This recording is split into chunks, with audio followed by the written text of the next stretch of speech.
যেতিয়া সৰকাৰ গঠন হয়েছিল ইয়াৰ 10 দিন মান পিছৰ পৰাই হাগ্ৰামা মহিলাৰীয়ে কৈছিলে নেক্সট সপ্তাহত সৰকাৰ ভাঙিব, নেক্সট মাহত সৰকাৰ ভাঙিব, নেক্সট মাহত সৰকাৰ ভাঙিব, শুক্ৰবাৰে ভাঙিব, মঙ্গলবাৰে ভাঙিব, তেনেকা কথাবিলাক কৈ আছিলে।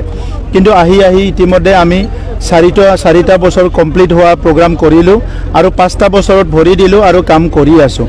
তৃণমূল কংগ্ৰেছৰ কোকৰাঝাৰ জিলাৰ সভাপতি উত্তম কুমাৰ তালুকদাৰ ডাঙৰীয়া আৰু তেখেতৰ সতীৰ্থসকলে UPPL দলত যোগদান কৰিছে আৰু বৃহৎ এটা টিম লৈ পেলাই তেখেতে যোগদান কৰিছে। আমি সকলো তেখেতক আদৰিবলৈ আজি শ্ৰীৰামপুৰলৈ আহিছোঁ আৰু তেখেতৰ যোগদান আজি কাৰ্যসূচী হৈ গ'ল আৰু তেখেতৰ লগতে বহুখিনি নেতৃত্ব আহি পেলাই যোগদান কৰিছে। খুব ভাল এটা মিটিং হৈছে। আজিৰ সময়ত UPPL দল যেটো আপোনালোকে দেখা পাইছে যে সেই দলটো সকলো দিশৰ পৰা সক্ষম আৰু সকলো দিশৰ পৰা শক্তিশালী হৈ গ'ল। আমাৰ এটা সময়ত আপোনালোকে শুনিছে যেতিয়া সৰকাৰ গঠন হয়েছিল ইয়াৰ 10 দিন মান পিছৰ পৰাই হাগ্ৰামা মহিলাৰীয়ে কৈছিলে নেক্সট সপ্তাহত সৰকাৰ ভাঙিব, নেক্সট মাহত সৰকাৰ ভাঙিব, নেক্সট মাহত সৰকাৰ ভাঙিব, শুক্ৰবাৰে ভাঙিব, মঙ্গলবাৰে ভাঙিব, তেনেকা কথাবিলাক কৈ আছিলে। কিন্তু আহি ইতিমধ্যে আমি চাৰিটা বছৰ কমপ্লিট হোৱা প্ৰগ্ৰাম কৰিলোঁ আৰু 5টা বছৰত ভৰি দিলোঁ আৰু কাম কৰি আছোঁ।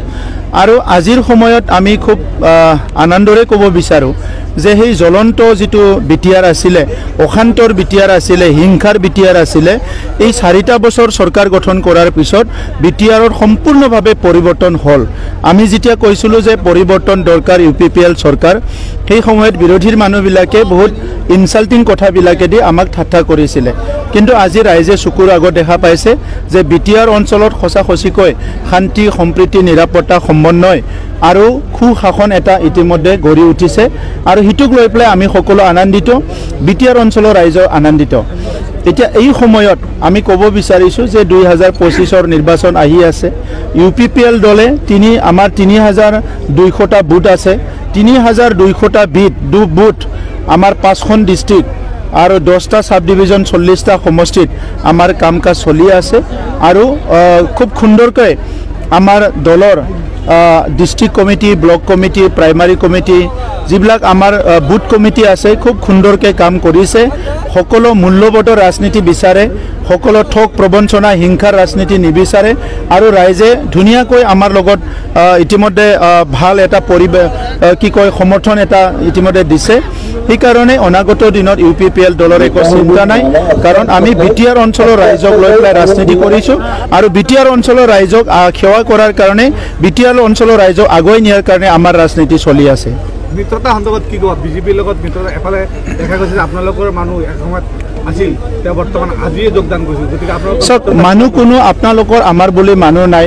এতিয়া আপুনিও ক'ব নোৱাৰে আপুনি কাৰ মানুহ হয়, গতিকে আমি দেশৰ নাগৰিক হয়, গতিকে আমি ভাৰতবৰ্ষৰ নাগৰিক, আমি অসমৰ বাসিন্দা, বিটিআৰৰ বাসিন্দা।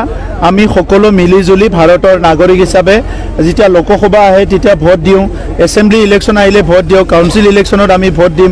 গতিকে কোনোবা মানুহে ক'তবা ভাল পাইছে গৈছে, কোনোবা বেয়া পাইছে আহিছে, এইটো চলি থাকিব, এইটো নতুন নহয় ভাৰতৰ ৰাজনীতিত।